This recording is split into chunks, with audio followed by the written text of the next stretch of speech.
week is our 4th week of drawing, and this drawing lesson is going to be drawing using angles. So when you are sitting, if you set up a still life, like if you had a bowl of fruit and you were going to draw that, you would, in order to draw that using angles, you would hold your arm outstretched completely so that your arm is completely straight.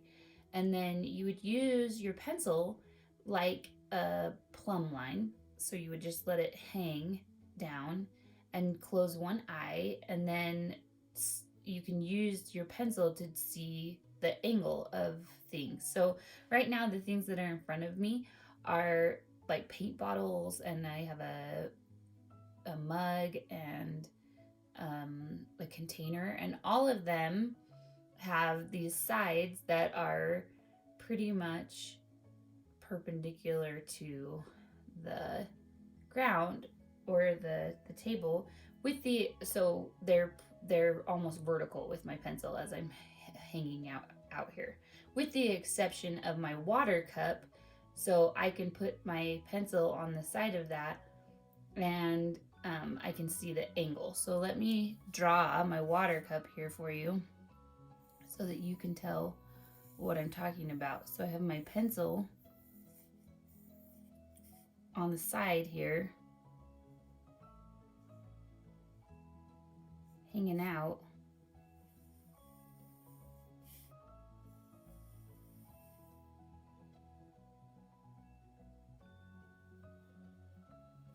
And I can see this angle of the cup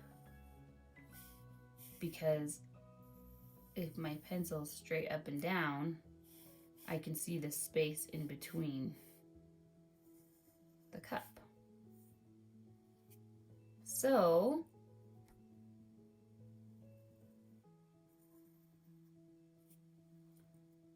that way I can tell the angle of the object. So that's how you would use this most effectively, is in real life when you have a model or an object in front of you. But we can also use this technique with our pictures too. Okay, so I have a piece of glass over the top of my picture, and I have this clear protractor. And so I want to just show you how this is done. So I would draw the tip of one of these, and then looking at the angle here, I draw the tip of another one. And then now, because I'm just tracing over the top of this, it's kind of cheating, but I could look at this and I could see that that is nearly a 45-degree angle from here to there. You can see this angle that is made there.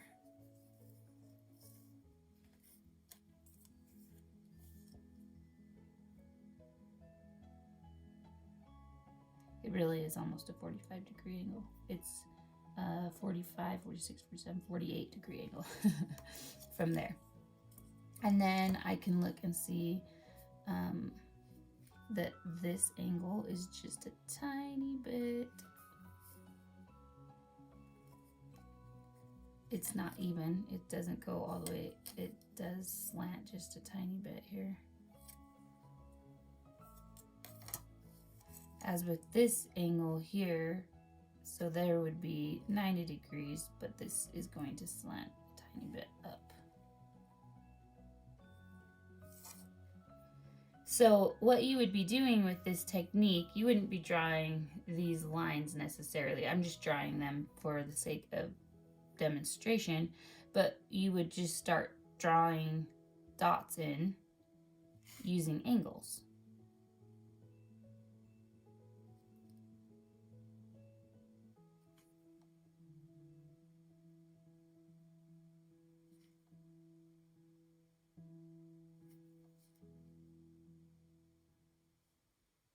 And then all you have to do is connect those dots to draw the picture.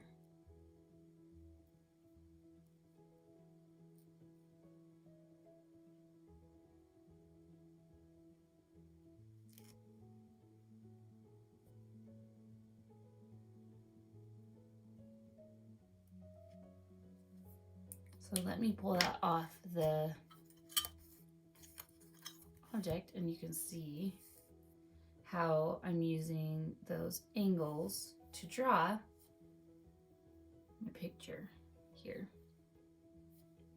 That is kind of an easy way to see it if you need a little bit of an easy way, is using like tracing paper or something that you can put over the top, and you can just mark your angles and kind of look at it and see what is actually happening here before you start the actual drawing, just to get an idea of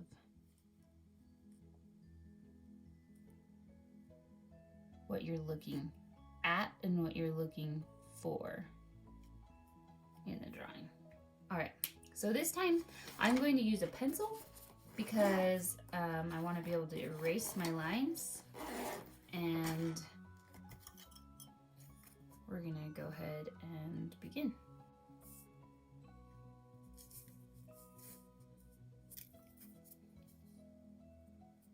So I'm going to start with my first point here.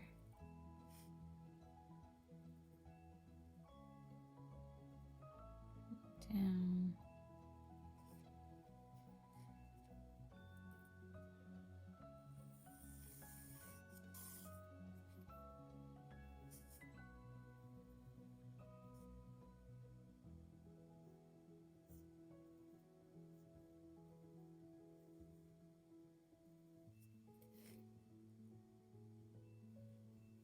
So here I am right here at this tip, and actually I'm checking my angles, and this, it should be behind this tip. As I can see, if I did a straight line down, that would not touch the next tip. So I need to come in a little bit on that angle there. And then I want to get this point over here, so I'm taking my ruler straight across that, and I can see that it's going to be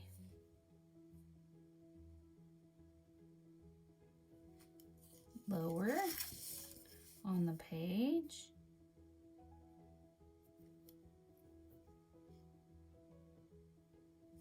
So I'm going to mark that as kind of the angle here. Oops. But now I'm going to check it with this angle and see how far over. See if I have that angle correct. So if I'm going down, straight down,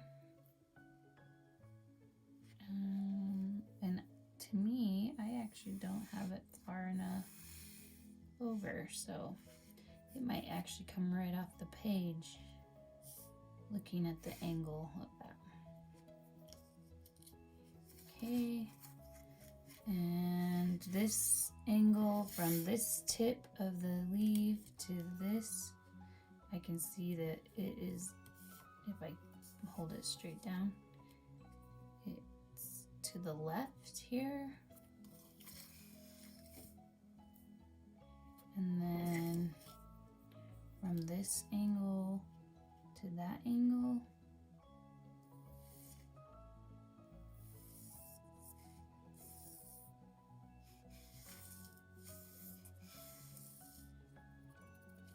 right about there.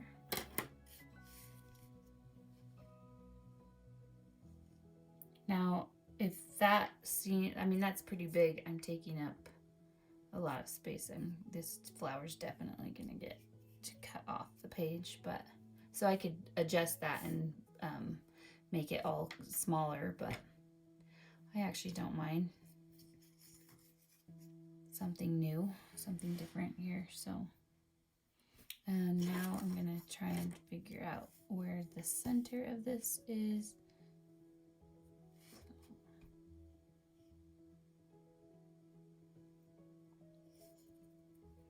And I'm going to test that out if the center here is definitely to the right of this, and the center here is below that corner. So am I below that corner? And I am. And above this corner, and I am. So that looks like a pretty good spot there for this. So it's helpful just as much to use the positive space as well as the negative space. So if you can't see the angle from the actual object, look at the angle from the negative space and see if you're creating the right negative space. So I'm gonna have to draw in some of this so that I can keep track of all these dots that I'm making here.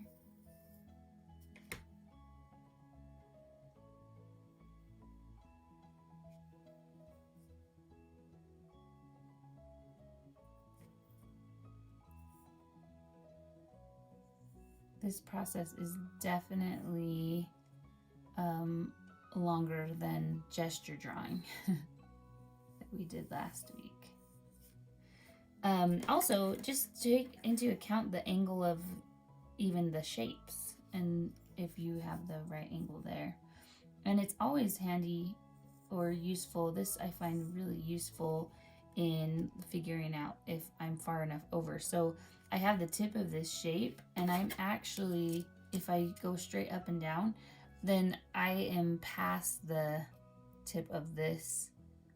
This is not correct. I should be over here somewhere.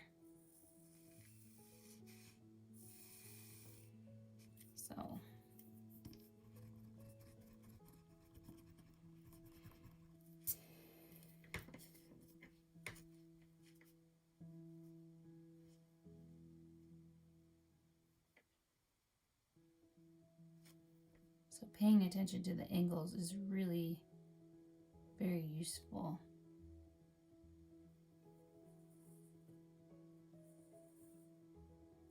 For a lot of reasons.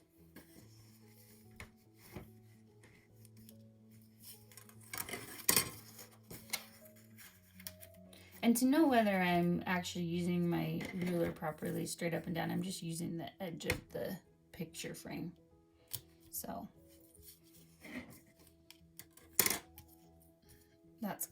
that's naturally going to keep me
I will say this though, it would be better if I had this up this way. So hopefully you can still see this while I draw, because I'm gonna get some, if I leave my paper flat, I am going to have some distortion.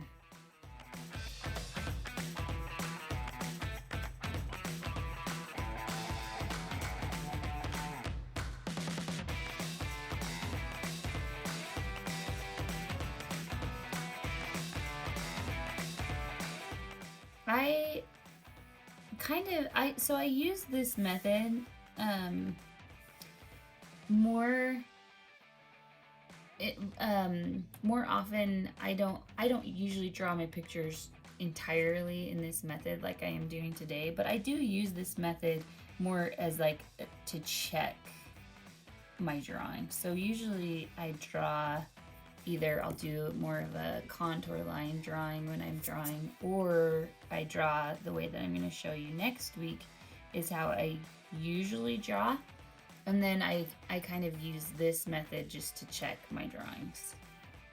So you can combine these methods of drawing that we're learning and use them as tools to get what you need to get out of them.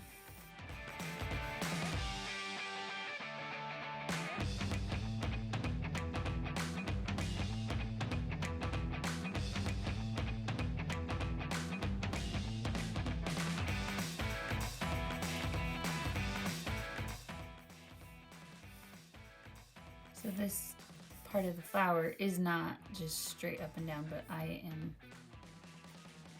simplifying it, nor is this object necessarily a hexagon shape. But the one thing that happens with this type of drawing is it does get a little geometric.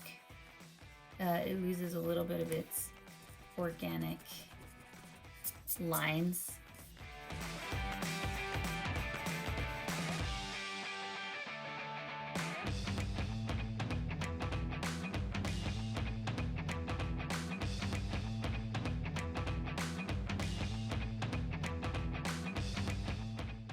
Sometimes I'll draw like this, and then after I've got it all kind of boxed in, I come back in and I make it more natural.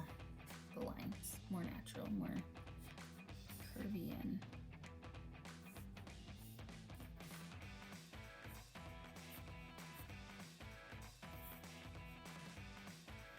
so the way in which I decide what needs a point is kind of when the object or the outline or the edge change directions. So for example, with this, I see it changing directions there and there and there and there. So I just kind of drew it really boxy, even though it's really not boxy, but just there, there, longer line there, there.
This is a really curved line, and so I just drew my point here, and I have my point here, and now I'm just gonna draw that curved line there.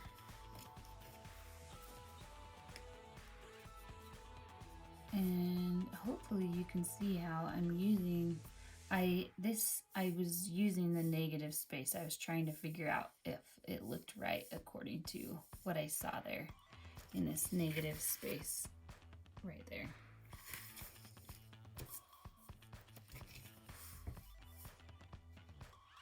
Okay, it's gonna come through here, and then this one is gonna be above that line somewhere, and it's gonna line up.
This just takes time.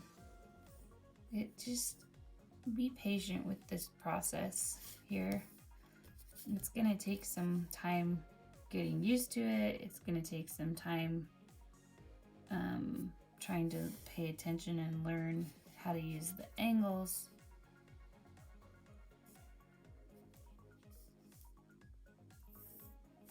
And really try to work the whole picture. Try to build the whole picture. So it may have even been smarter to put like the furthest points in first. Just kind of try to decide where my furthest points are going to be right off the bat.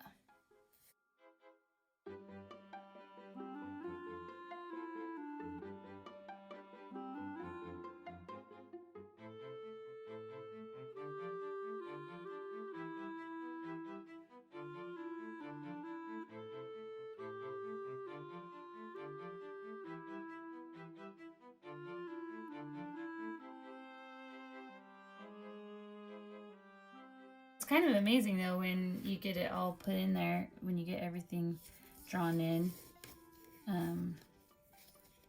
how it all works out.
Not looking really messy, but I feel like I have a good grasp of what I'm going to keep in there. So I could leave this in pencil, and I'm going to leave it in pencil because I've done all the other ones in Sharpie marker, and I've also done them in paint. So I'm gonna leave this in pencil. The debate though is with using this, I think it adds such a neat background aspect with all of these lines that I was using, the angulation, that I was doing here, which could make a really fun painting if I decided to paint it instead of just leaving it in pencil. I'm gonna go ahead and start filling it in pencil and cleaning it up, and then decide from there. All right, so I feel like it's a decent drawing. They look like flowers, but I also feel like this could be, I suppose, a finished drawing, but that would be boring to me. So I'm gonna keep going with this. But if this is the stage where you stop and you're finished, then that's just fine. It's up to you. I am going to keep rolling the video, but in a fast pace, and I'm just gonna do some mixed media on the flower and see where it takes me. So I hope you enjoyed this method of drawing. I really actually use this. I don't use it as the basis of how I draw, but I use the principles in my drawing to make sure that I'm getting the proper proportions. So it is a great skill that you can use either by itself or in combination with the other ways that we've learned to draw. So, all right, have a great Friday.